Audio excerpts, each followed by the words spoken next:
Hi മക്കളെ, എടാ ഞാനൊരു ചോദ്യം ചോദിക്കാം. നിങ്ങൾ വളരെ പെട്ടെന്ന് തന്നെ എന്ത് ചെയ്യണം, അതിൻ്റെ ആൻസർ കമൻറ്റ് ചെയ്യണം. എടാ 0.2/2 ആൻസർ എന്താ? 0.2/2 ആൻസർ എന്താ? കുറച്ച് ആൾക്കാരൊക്കെ കമൻറ്റ് ചെയ്തിട്ടുണ്ടാകും. എനിക്ക് തോന്നുന്നു ഒരുപാട് ആൾക്കാർക്ക് ഇതിൻ്റെ ആൻസർ അറിയുണ്ടാവില്ല എന്നുള്ളത്. ഇപ്പോൾ ഈ ഒരു നിമിഷം വരെ നിങ്ങൾ ഇതിൻ്റെ ആൻസർ അറിഞ്ഞിട്ടില്ലെങ്കിൽ ഒരു പ്രശ്നമില്ല. പക്ഷേ നിങ്ങൾ ഇനി SSLCയിലേക്ക് പോകാൻ പോവാണ്. ആൻഡ് നിങ്ങളുടെ ഫിസിക്സിലും നിങ്ങളുടെ കെമിസ്ട്രിയിലും നിങ്ങളുടെ മാത്സിലും എന്തായിരിക്കും ഇതുപോലത്തെ ചോദ്യങ്ങളുടെ ആൻസർ കണ്ടെത്തിയാൽ മാത്രമാണ് SSLCക്ക് ഫുൾ A+ എന്ന സ്വപ്നത്തിലേക്ക് നിങ്ങൾക്ക് എത്തുള്ളൂ. പേടിയാവുന്നുണ്ടോ? പേടിക്കണ്ട. അത് പറയാൻ വേണ്ടിയിട്ടാണ് ഇത് ഈ ഒരു വീഡിയോ എന്ന് പറയുന്നത്. അതായത് SSLCയിലേക്ക് പ്രവേശിക്കുന്ന മുഴുവൻ കുട്ടികൾക്കും ഈ വരുന്ന മാസം എപ്പോഴും ജനുവരി ആയി പറഞ്ഞു, മെയ് 13 തിങ്കളാഴ്ച മുതൽ, ഡേറ്റ് മറന്നരുത്, മെയ് 13 തിങ്കളാഴ്ച മുതൽ എന്ത് ചെയ്യാൻ പോവാണ്, മൺഡേ മുതൽ നമ്മൾ ഒരു ബ്രിഡ്ജ് കോഴ്സ് തരാൻ പോവാണ്. മാത്സിലും മാത്രമല്ല, ഫിസിക്സിലും കെമിസ്ട്രിയിലും ബയോളജിയിലും ഒക്കെ എന്ത് ചെയ്യുന്നുണ്ട്, നമ്മൾ തരുന്നുണ്ട്. എന്താ ഇതുകൊണ്ട് ഉദ്ദേശിക്കുന്നതെന്നോ?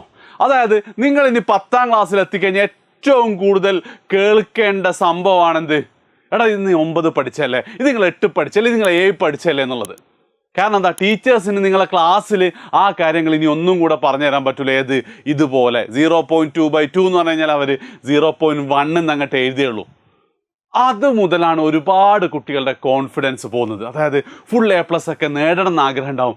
പക്ഷെ അയ്യോ 7 ഞാൻ പഠിച്ചില്ല, 7 കൊറോണ ആയിരുന്നു, 8, 9 ഞാൻ അധികം ശ്രദ്ധിച്ചില്ല, ഇനി എനിക്ക് ഫുൾ A+ ഇട്ടില്ല തോന്നലുണ്ടാവും. പക്ഷെ ആ തോന്നൽ ഒഴിവാക്കാൻ വേണ്ടി നിങ്ങൾക്ക് ഈ വരുന്ന ഓണപ്പരീക്ഷ വരെ 10ാം ക്ലാസ്സിലെ ഏത് സബ്ജക്റ്റിൽ എന്തൊക്കെ കാര്യങ്ങൾ ആവശ്യമുണ്ടോ അത് മുഴുവൻ എന്താണ് മെയ് 13 മുതലുള്ള ഞങ്ങളുടെ ബ്രിഡ്ജ് കോഴ്സ് സീരീസിൽ നമ്മൾ ഫുള്ളായിട്ട് കവർ ചെയ്യുന്നതായിരിക്കും. മെയ് 13 തിങ്കളാഴ്ച രാത്രി 7:30 മുതൽ നമ്മൾ അത് ആരംഭിക്കാൻ പോവാണ്. അപ്പോൾ എന്ത് ചെയ്യുക, നിങ്ങൾ മാത്രം വന്നാൽ പോരാ, നിങ്ങളുടെ എല്ലാ ഫ്രണ്ട്സിനെയും വിളിക്കണം. ലൈവിൻ്റെ ലിങ്ക് ഞാൻ കമൻറ്റിൽ പിൻ ചെയ്യാം. നിങ്ങൾ എന്ത് ചെയ്യണം, അത് ലൈക്ക് ചെയ്യണം, ഷെയർ ചെയ്യണം, അതേപോലെ തന്നെ നോട്ടിഫൈ മീയും കൂടെ കൊടുക്കുക. ഇത് നമ്മളെന്താണ് 10ാം ക്ലാസ്സിൻ്റെ ആഘോഷം തുടങ്ങാൻ പോണ്, പഠനത്തിൻ്റെ ആഘോഷം തുടങ്ങാൻ പോണ്.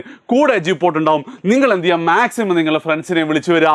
മെയ് 13 തിങ്കളാഴ്ച രാത്രി 7:30 ബ്രിഡ്ജ് കോഴ്സോട് കൂടി നമ്മുടെ SSLC ആഘോഷം നമ്മൾ ആരംഭിക്കാൻ പോവാണ്, ഉത്സവം നമ്മൾ ആരംഭിക്കാൻ പോവാണ്.